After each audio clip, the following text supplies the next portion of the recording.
नहमदुहु व नुसल्ली अला रसूलिहिल करीम। अम्मा बाद फ़अऊज़ु बिल्लाहि समीइल अलीम मिनश शैतानिर रजीम। बिस्मिल्लाहिर रहमानिर रहीम। कैफ़ तकफ़ुरून बिल्लाहि व कुन्तुम अमवातन फ़अहयाकुम सुम्मा युमीतुकुम सुम्मा युहयीकुम सुम्मा इलैहि तुरजाऊन।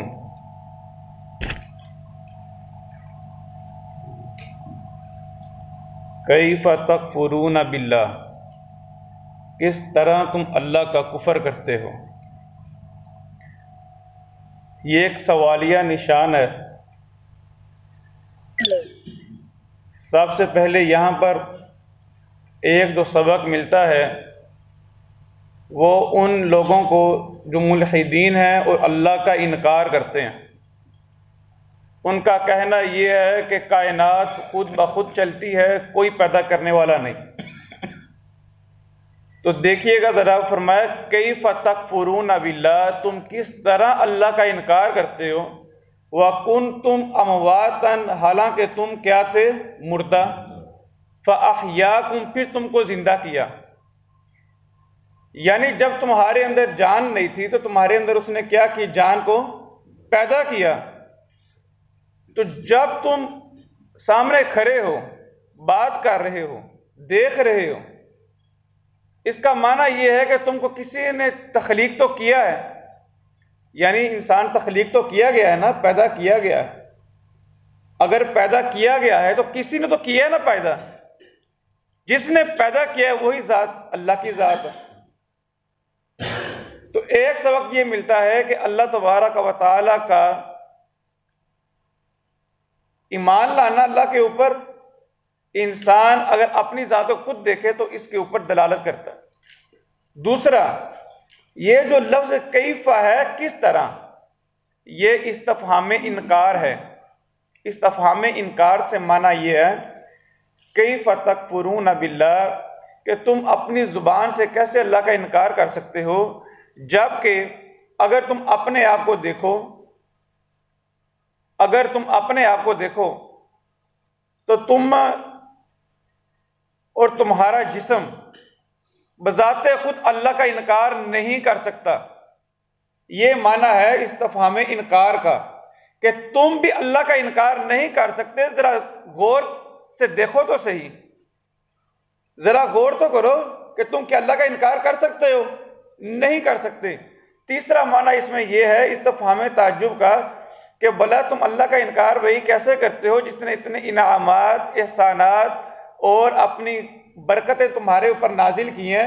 यहाँ पर यह बात बयान करके अल्लाह रब्बुल आलमीन ने इंसान को आर्ट दिलाई, गैरत दिलाई है कि वो ज़ात जिसके इतने एहसानात हैं, कैसे बोला तुम उसका इनकार कर सकते हो।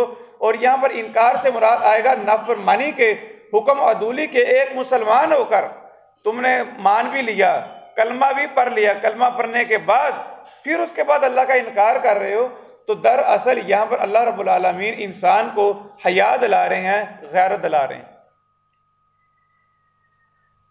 और यहाँ पर एक माना है जो अल्लाह रब्बुल आलमीन ने बयान किया कि तुम कैसे अल्लाह का कुफर करते हो।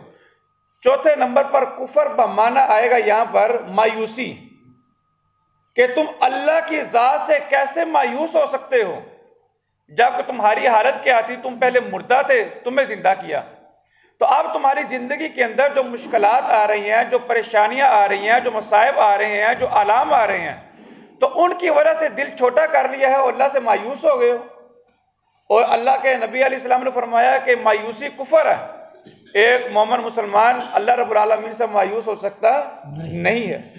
तो एक इस लिहाज से इंसान को दिलासा दिया है कि अल्लाह की ज़ात से मायूस नहीं होना। और पांचवें नंबर पर इंजार है यहाँ पर कि देखो, तुम पहले कुछ भी नहीं थे और फिर तुमने वापस, तुमको उसने जिंदा किया, फिर तुम्हें वो मौत देगा, फिर वो तुमको जिंदा करेगा, सुम्मा इलैहि तुरजाऊन, फिर तुम लौट के मेरी तरफ आओगे। जिस तरह होता है ना कि हम किसी से बात करते हो, अगर किसी के साथ हमारी तल कलामी शुरू हो जाए तो अक्सर आपने कभी सुना होगा बात करते हुए कि यार ये तुम काम क्या कर रहे हो, क्या समझते हो, क्या वापस हमारे पास नहीं आना, क्या तुमसे हम पूछ नहीं लेंगे तुम कर क्या रहे हो हमारे साथ। ये अंदाज अल्लाह रब्बुल आलमीन का इंसान को डराने का, क्योंकि डराने के जरिए से इंसान को तलकीन की जा रही है, उसको समझाने की कोशिश की जा रही है, नसीहत की जा रही है कि तुम दुनिया के अंदर आकर भेज दिए गए हो, तो क्या इस चीज को भूल गए हो कि तुम्हें जब पहली जिंदगी मिली तो क्या तुम्हें मालूम था मुझे पहली जिंदगी मिलेगी? हम में से किसी को मालूम था कि हम जिंदा किए जाएंगे, हमें जिंदगी मिलेगी? नहीं मालूम था। अब तुम्हें बता भी दिया गया है कि तुम्हें ये जिंदगी मिली है, अगली एक और जिंदगी मिलेगी। तो याद रखना, आमाल सोच समझ के करना, आना हमारे पास है पलट के। ये 5 चीजें बड़ी अहम है जो इस छोटे से लफ्ज के अंदर अल्लाह रब्बुल आलमीन ने बयान की है। एक और बात बहुत अहम, यहां पर आप देखें, कई फतकफुरून बिल्लाहि व कुंतुम अमवाता। अल्लाह रब्बुल आलमीन फरमाते हैं तुम अल्लाह का इनकार कैसे करते हो हालांकि थे तुम मुर्दा।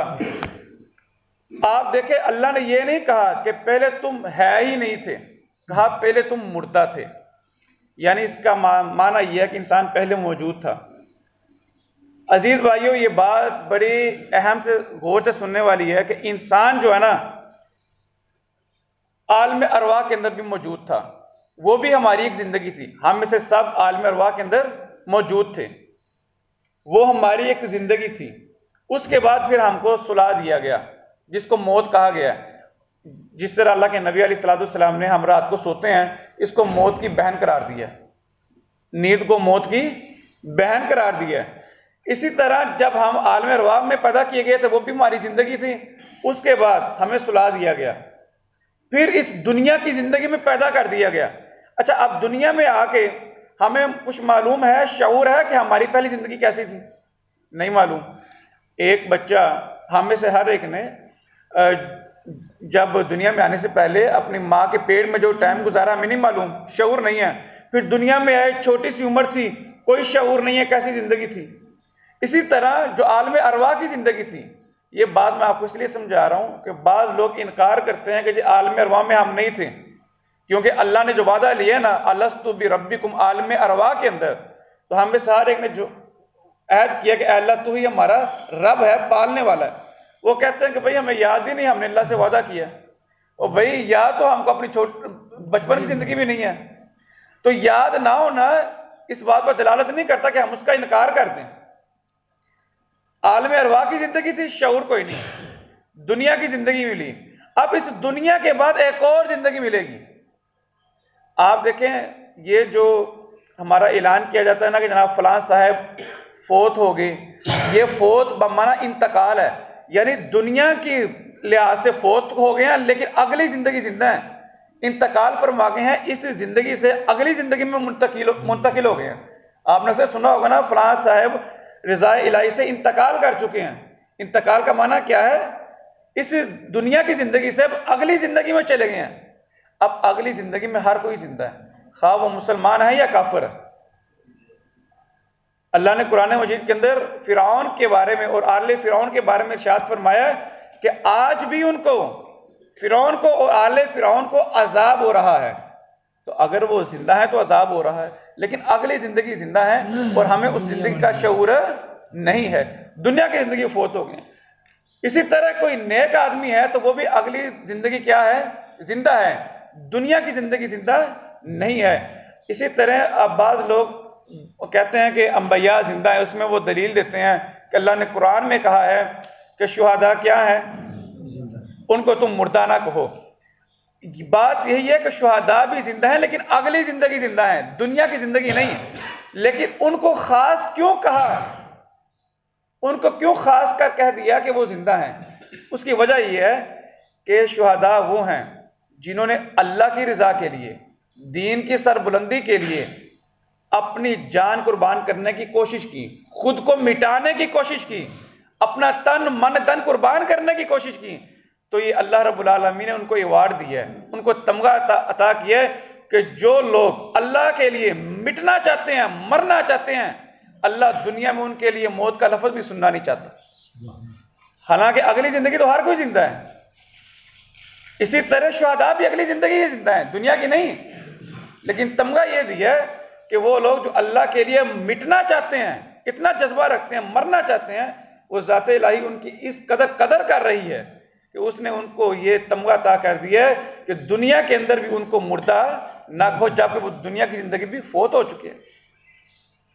तो अगली जिंदगी हर कोई जिंदा है। फरमाया वो कुन तुम अमवातन, तुम मुर्दा थे, यानी दुनिया में आने से पहले इंसान क्या था? मुर्दा था।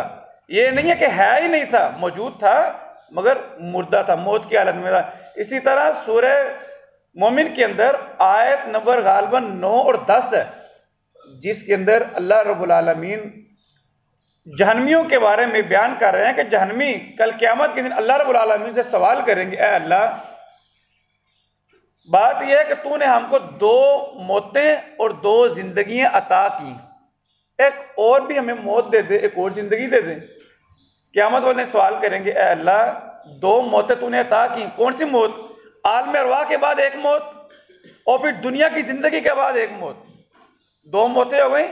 तो मैं 2 मौतें ऐ अल्लाह तूने हमको अता की हैं और 2 जिंदगी हैं, एक ये दुनिया की जिंदगी है, एक आलम अरवाह की जिंदगी थी। मैं अल्लाह 2 मौतें भी दी हैं, 2 जिंदगी भी दी हैं, अब फिर एक और मौत दे दे। मौत क्यों दे दे? कि अजाब बहुत सख्त है, बर्दाश्त नहीं किया जा रहा। यानी बाज़ औक़ात इंसान इसका तकलीफ में होता है तो खुद मौत की ख्वाहिश करने लगता है। तो वहां पर भी इस बात को बयान कर दिया इस लिहाज से। तो ये है, फरमाया वकुन तुम, हालांकि थे तुम अमवातन मुर्दा, तुम मुर्दा थे, फ़अहयाकुम, बस उसने तुमको जिंदगी बख्शी, सुम्मा फिर युमीतुकुम, फिर वो तुमको मारेगा, सुम्मा फिर युहयीकुम, जिंदा करेगा। ये बस बादल मौत का अकीदा है कि इंसान मरने के बाद दोबारा जिंदा किया जाएगा। सुम्मा फिर इलैही, उसी की तरफ, तुरजाऊन, तुम लुटाए जाओगे, जिसमें तुम्हें हर मामले का हिसाब दिया जाएगा। यानी हर इंसान को अपने असल की तरफ लौटना है, अपने मालिक की तरफ लौटना ही है। तो इसलिए फरमाया कि जो भी आमाल करने हैं जरा सोच समझ कर गौर से करना। कई किस तरह तक फुरूना, तुम कुफर करते हो बिल्लाहि, अल्लाह का, वकुन तुम, और थे तुम, हालांकि थे तुम अमवातन मुर्दा, फ़अहयाकुम, फिर उसने तुमको जिंदा किया, सुम्मा फिर युमीतुकुम, फिर वो एक बार तुमको मारेगा, सुम्मा फिर युहयीकुम, फिर वो दोबारा तुमको जिंदा करेगा, सुम्मा फिर उसके बाद इलैही, उसी की तरफ तुरजाऊन, तुम्हें लौटना है। अल्लाह रब्बुल आलमीन से दुआ है कि अमल की तौफीक दे। अब एक हमारा बड़ा अहम इसी से रिलेटेड सबक और अगली आयत से भी, कि कायनात की तख्लीक किस तरह हुई, लेकिन टाइम लंबा हो जाएगा, वो इंशाल्लाह हम कल करेंगे। इसको जो भाई रिवाइज करना चाहते हैं, पिछला सबक है, रिवाइज कर लें।